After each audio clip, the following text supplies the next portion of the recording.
What is a crash out? A crash out is, actually I think this video will explain it better. Watch closely. You're about to experience a nigga moment. Webster defines the nigga moment as a moment when ignorance overwhelms the mind of an otherwise logical Negro male. What did you say? Hey, squeeze it! Causing him to act in an illogical, self-destructive manner, i.e., like a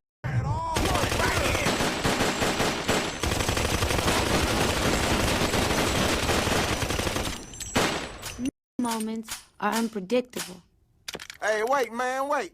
This is stupid. Hey, you right, dawg. Look, let's put the guns away and go on about our business. Freeze! But they all end up bad. Okay, now that you know what a crash out is, there are a lot of crash outs in anime. Through the decent amount of anime that I have watched, I have seen a lot of crash outs during my time. And normally a crash out, either it stems from childhood or, in most of these cases, a specific event. And that's what we're going to be tackling today. I'm going to be showing you some of the craziest crash outs in anime history. Let's get into the first one. The first crash out is Eren Jager. Let's be real with ourselves. After the first episode, his anger and temper is so short, he starts snapping at everybody. He gets mad at every little thing. He has anger issues. But that's not why I'm putting him on the list. Why I'm putting him on the list is because he took all of that crash out energy, compacted it into one little energy ball and put it in his body. And it made him smarter. It made him methodical. He then proceeded to structure a plan to wipe out 80% of the population. Is it justified? Crash outs don't need to be justified. I'm just here to say this guy's a crash out. He summoned pretty much colossal titans that are ticking nuclear time bombs to kill a bunch of innocent people, included his race, and he decided to off them anyway. He had to achieve his goal. He did not think. He was not thinking in his right mind. He was only thinking of destruction. And the most crash out thing of all is that he himself planned this from the beginning. He went back in time. He was so angry. He was in his dad's ear like, kill them.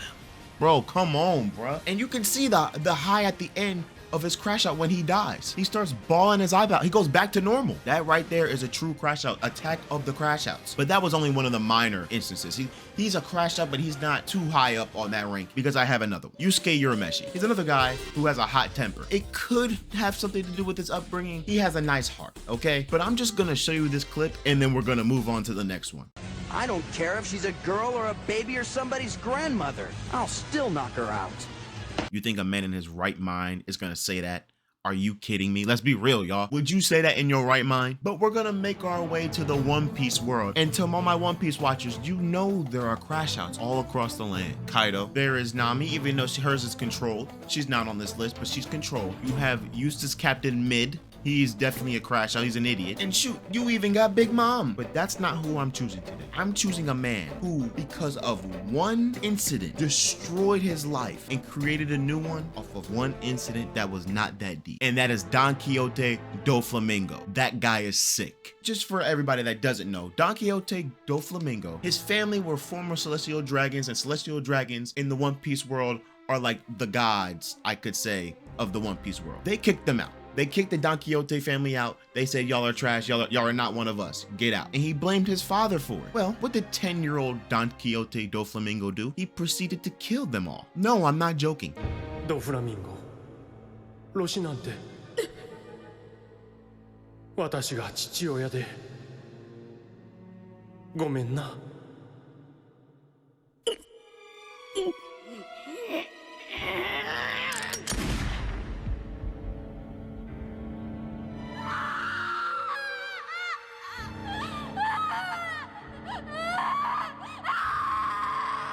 All because he got kicked out of being on the top. And after that, he never lost that hatred in his heart. He never lost it. He was turning innocent people into toys. He was over there doing crazy things to women. I can't say those things because it is YouTube, but crazy things. He would do anything to anybody that he pleased, all for his enjoyment. This is a true crash out. This dude, think about it. He's another one of these Eren types that put their energy in a ball, and once that one event happens to them, they can't let it go. He would torture people. He had slaves. He's a trafficker. He's terrible. So yes, Doflamingo, you are indeed one of the bigger crash outs in anime history. And now let's go over to One Piece's fans on Twitter's rivals, Naruto. Now Naruto, they have a lot, and I mean a lot, of Crash Out. I'm just gonna name a few off the top of my head. Before I name them, a lot of them are justified. If not, almost all of them are justified. But let's just name a few. Pain, Crash Out. Kid Gara, Crash Out. A the Raikage, Crash Out. And we could keep going on and on, like we got Deidara,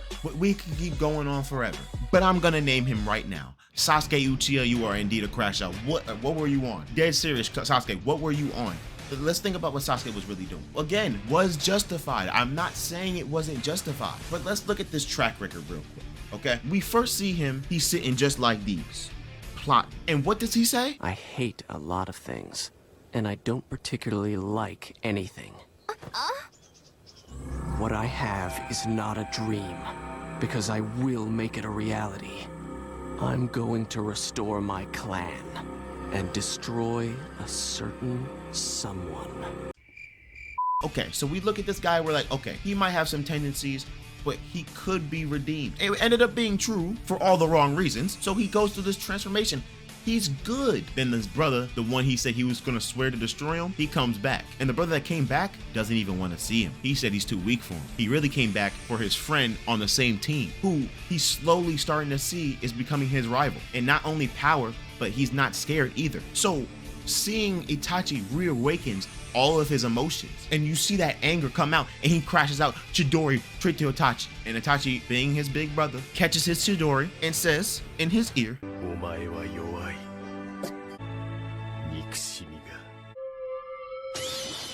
once that happens, his 8th gate of Crash Out opens up. He no longer is the same human being that he once was. So he just starts doing random stuff. He already got the Hiki from Orochimaru, so combine the hatred he has for his brother and the Hiki for Orochimaru, he's unstoppable. First challenges Naruto, tries to kill him, then leaves with the Sound 4, again challenges Naruto, tries to kill him again, and then he comes back to Shippuden, was about to kill him with a Kirin before Orochimaru stopped him, and then he finally fights his brother, and he beats his brother, to then find out that his brother the whole time was protecting him, and it was the Hidden Leaf's fault in his eyes. So what do you think he tried to do then? He went berserk. He committed so many crimes, it was unbelievable. I can't even name all the stuff that he did, because if I did, I'd be going on for another 3 minutes. We can't do that. We don't have that much time. But he keeps going until we finally see him reunite with his brother again during the reanimation jutsu. And he finally gets that closure that he needs. So then he goes and joins everybody at the war. He even helps save the world until he crashes out again. Like, what? There was no point in that. At that point, it was just all pride. That's it. He was just trying his heart out. And the worst thing was, he was doing all this crashing out, and his rival wasn't even trying. Let me not say that. Sorry. And his rival wasn't even going 100% because he didn't want to kill him. And that's when he finally gave up. So yes, Sasuke, you are a Crash Out. But you are not the top Crash Out. There are 2 more people I have to name before we get the top Crash Out in this video. Number 2, we're staying in the Naruto verse, and at number 2, we have another Uchiha, and that man is Obito. Now let's talk about Obito real quick.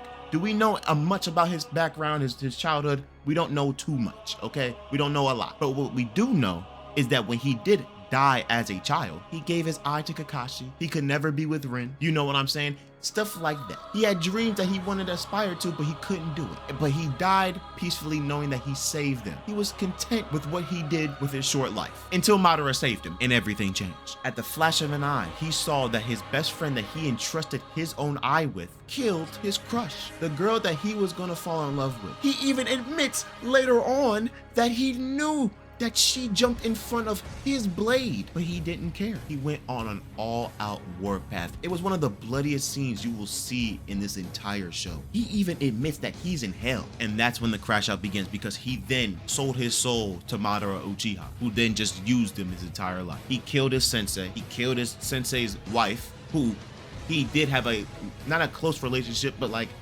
sort of a relationship, to the fact that his wife wanted her kid, Naruto, by the way, to be just like Obito. But nah, slaughtered him. Killed the third Hokage's wife, slaughtered her. Pretty much is responsible for his entire clan's death, because if that would have never happened, we don't know what the Uchiha clan would have looked like. Maybe there would have been a coup, maybe there wouldn't have. But he sped up the process. He then took part in said coup, Then had a group called the Akatsuki, and he does more of these dirty deeds. He does pretty much the whole show. I don't need to explain, because if I do explain, again, we're gonna be here all day. But just know, he is responsible for most of these things. His crash out is generation. He then proceeds to be in a 2-man team with Madara, killed Neji with a stick. I can't believe they still did that. I'm sorry, we gotta take a little tiny break. I can't believe they actually killed Neji with a stick. They hold him. They hold him. That pissed me off. They hold him. Anyway, let's get back. Millions died from all nations, died just for him to turn back good again at the last moment. And then he over there smiling because he's in heaven apparently. I don't know how that even happened, because you get redeemed for 2 seconds and now you in heaven. What the, I didn't see no repentance. I didn't see anything. How'd you get there? But anyway, he's with Rin, and all of a sudden now he happy again. Come on, y'all. Let's be real with ourselves. This dude is a crash out, level 10 grade crash out. And I'm only going, because if I went into detail how much of a scumbag this guy is, we'd be here all day. So I can't do it. And we still have one more person to talk about, and he's gonna take up most of my time. But Obito, you are a crash out, my boy. Congratulations, you get the number 2 spot in this video. Now we're here for number 1. This guy right here is my favorite character in this series. He truly is the embodiment of a crash out. He is actually the reason why I'm making this video. You see, I have watched all 3 iterations of this series. I've seen his growth from the beginning to the end, but I will tell you, he's still got that dog in him. And if you don't know who I'm talking about right now, I'm talking about the 5 minutes Vegeta. Where do I even begin? Let's start off at the Frieza saga. That's when we really see this man's first true crash out, because the Saiyan saga, he was really a villain. So I can't really use that against him. All the stuff he was gonna do, he was just gonna do out of anger anyway. I can't really count that. But let's go to the Frieza Namek saga, if you will. Now, again, is it justified? Yes. But the first thing he's off the rip, I'm going to kill you, Frieza. Like, bro, whoa. Who the hell is Frieza? You have to understand, you're watching this for the first time. Who the hell is Frieza? Why the hell do you want to kill him so bad? And we know why, killed his dad and everybody that he knows. But damn, off the rip, he goes on a killing spree, killing a bunch of Frieza's men. Then he goes to Frieza. We all know how that played out. He even went to Zarbon. We all know how that played out the first time. Beat him the second time, but regardless, we'll keep that fact there. Then, at the end of his life, before Goku faces Frieza, before he's revived, we see a glimpse of what he could be. We see a glimpse of his true humanity, if you will. But even in that glimpse of humanity, he still wants Goku to kill that bastard Frieza. He's still angry, he's still crashing. It's in his DNA at this point. So he gets revived, Goku wins, blah, blah, blah. We're done. We're done with the Frieza Namek saga. That's not why he's a crash out. We go to the Cell saga. In the very beginning, where Frieza comes down with his dad King Cold, and Trunks does all that cool stuff. You know what I'm saying? Trunks is my goat. Future Trunks comes down and he, greets everybody, tells Goku what's going to happen in the future. Trunks gets flustered. It's his first time seeing his dad, but obviously Vegeta doesn't know that. Trunks is shy because he never met his dad. He died before he was born. Trunks is just, continuously looking at him. Vegeta go verbatim, "What the hell are you looking at? Does this pink shirt look nice to you? Do you want this pink shirt, bitch?" Just immediately, just off instinct. He's a psycho. He's a psychopath. And even when he finds out that Trunks is his son, what do you think he does? Acts like he don't care, man. He just angry all the time. Just pure anger. Pure anger. Everything's a fight with this guy. You know what I'm saying? Everything's a fight with him. We're not even gonna get into the whole Cell thing and how he could have beat him, but he said his son was stronger and all that, and he defied his son and all that, saying, you don't got the balls to do it, and he did it anyway. We're not gonna go over that with Vegeta. He's a psychopath. Okay, we're gonna jump to when Trunks died. Okay, Vegeta knows damn well he can't do anything. I have never seen that man go ballistic like those. Boom, boom, boom, boom, boom, boom, boom. He was doing no damage to Cell whatsoever, but he was trying his heart out and he thought he was doing something. I can only applaud him for that, because that's a justifiable crash out. But then he ended up getting pummeled. So that failed, but it was respectable. Then they're in the hyperbolic time chamber. Again, Vegeta's being a stubborn dad. He does not like his son whatsoever. He sees his son go Super Saiyan for the first time at a young age. Off the rip, he's hot because Goku had to go through so much. He had to go through so much just to get that transformation. He was in the rain looking up at the stars, trying to figure out how to get this transformation. He put himself through hell to get that transformation, and his little Rugrat kid got it in 5 seconds. So he's on hots, already on hots. He's pissed. So then he goes to this little 8-9-year-old boy and says, "Okay, buddy, we go and train right now. We're gonna spar right now. He realizes Trunks is nice. He's fast. He's doing all these other things. He gets caught off guard when his son braces him. Boom! Gets angry at first, then calms down and says, "Shut up! I'll take you to the park." Bro, you are not his big brother, bro. You are not his big brother. You are his father, buddy. Why did you do that? There was no reason to do that. And then don't even get. We could go to the biggest crash out possible. The way he even went into Majin Vegeta, that was crashable. That was crashable. Because you got to understand, Majin Vegeta, the way he even went into Majin Vegeta is a criminal offense. If you don't remember, Vegeta, Supreme Kai, and Goku, they all went to go stop Babidi, and I forgot the demon name. I'm sorry. I keep forgetting his name. But they went to go stop them from reviving Boo. Babidi reveals that he's going to take control of Vegeta's body. He ends up doing it. However, we find out later that Vegeta let him do it because he wanted to beat Goku. That was why he was crashing. He wanted to beat Goku so bad, he was blowing up people in the stands. He was...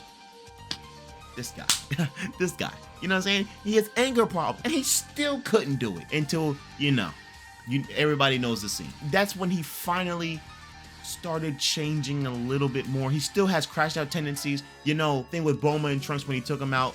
When Bulma gets hurt or slapped by Beerus, he has crash out tendencies. He always will. He will never change. But he's #1 crash out because for what we know, yes, his planet died. Yes, his planet got blown up.